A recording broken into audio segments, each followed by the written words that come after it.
She was the pride of Nazi Germany's navy, a floating fortress so powerful and advanced that it inspired awe and fear alike. The battleship Bismarck was not just a war machine, she was a symbol of technological might, national ambition, and military arrogance. Stretching over 823 feet, armored to withstand anything the sea could throw at her, and carrying 8 massive 15-inch guns capable of delivering devastating blows from miles away, Bismarck seemed unstoppable. Yet, in just 9 short days after launching into the Atlantic, this invincible titan would be lying silent and broken at the bottom of the sea. What happened in those fateful days? How could a ship built to dominate naval warfare vanish so quickly into the depths? This is not just the tale of a sinking, it is a haunting chronicle of ambition, pride, error, and vengeance. The story begins not in the Atlantic but in the fervent rearmament of Germany during the 1930s. Hitler, defying the Treaty of Versailles, envisioned a powerful navy to challenge British supremacy at sea. From this ambition came the Bismarck-class battleships, with Bismarck herself being the lead vessel, followed by her sister ship, Tirpitz. Launched in February 1939, Bismarck was majestic, imposing, and unmatched in her era. Her steel hull was protected by over 12 inches of armor. Her propulsion system allowed her to move at 30 knots, and she could carry out operations with a crew of over 2,000. For a nation obsessed with symbols of power, Bismarck was perfect, a monument to strength, a dagger pointed at Britain's naval heart. On May 19, 1941, Bismarck set sail under Operation Reinebung, accompanied by the heavy cruiser Prinz Eugen.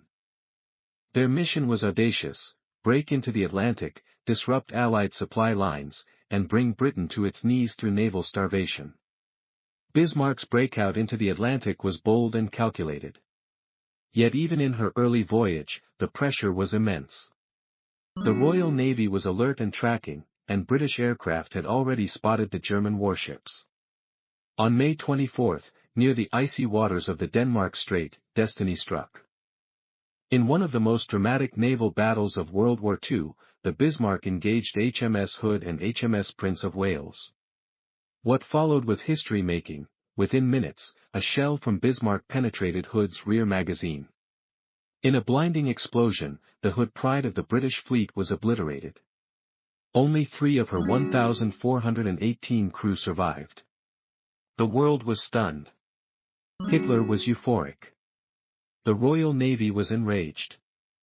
The Prince of Wales retreated after landing damaging shots on Bismarck, puncturing her fuel tanks and starting the slow unraveling of her mission. Though victorious, Bismarck was wounded, leaking oil, and soon would be the most hunted ship on the ocean. From Churchill's War Cabinet to the decks of British destroyers, the call was clear: sink the Bismarck. What followed was the largest naval manhunt in history. Over 50 Royal Navy ships were mobilized, aided by aircraft and intelligence intercepts. Bismarck attempted to flee, heading for the safety of occupied France, but on May 26, a British Catalina patrol aircraft located her. With night falling and options running out, HMS Ark Royal launched a squadron of outdated Fairey Swordfish torpedo bombers. In a twist of fate, it was one of these fragile, slow-moving biplanes that delivered the fatal blow. A torpedo jammed Bismarck's rudder, disabling her steering. Now unable to maneuver, she circled helplessly as British forces closed in. On the morning of May 27, 1941, the final battle began. HMS King George V and HMS Rodney unleashed relentless shellfire, pounding Bismarck with everything they had. The German ship returned fire, but her targeting systems were compromised.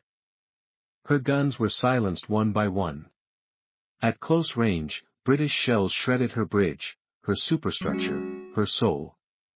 At 10:36 a.m., after taking multiple torpedoes from HMS Dorsetshire and with fires raging aboard, Bismarck began to sink. Some say she was scuttled by her crew, others believe the torpedoes finished the job. Either way, she slipped beneath the waves stern first, taking over 2,000 souls with her.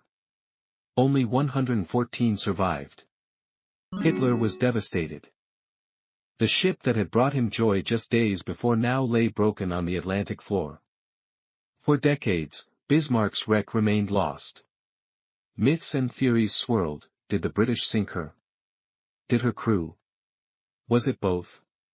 In June 1989, oceanographer Robert Ballard, famed for finding Titanic, discovered Bismarck's final resting place nearly 16,000 feet beneath the sea.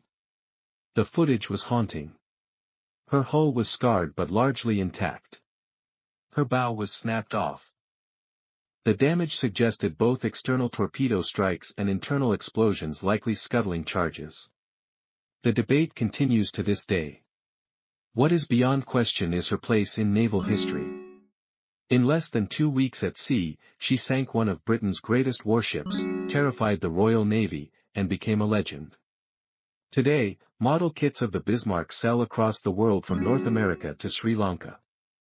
Her legacy is etched into documentaries, films, and books. Naval architects study her design, historians analyze her mission. She is both cautionary tale and military marvel. Was she doomed by her symbolic weight? Was she a victim of Hitler's obsession? Or was she simply ahead of her time and undone by a world not yet ready for such power? The story of the Bismarck is one of immense might and rapid downfall. What good is power without wisdom? What becomes of pride when it meets reality? And how do nations mourn the weapons they once celebrated? In the end, Bismarck rests in silence, her guns silent, her crew entombed, her story alive only in memory. But through this documentary, we ensure that memory lives on. If you believe stories like this deserve to be remembered, shared, and learned from, subscribe, like, and share this video. Let's keep the legend of the Bismarck alive and never forget what lies beneath the waves.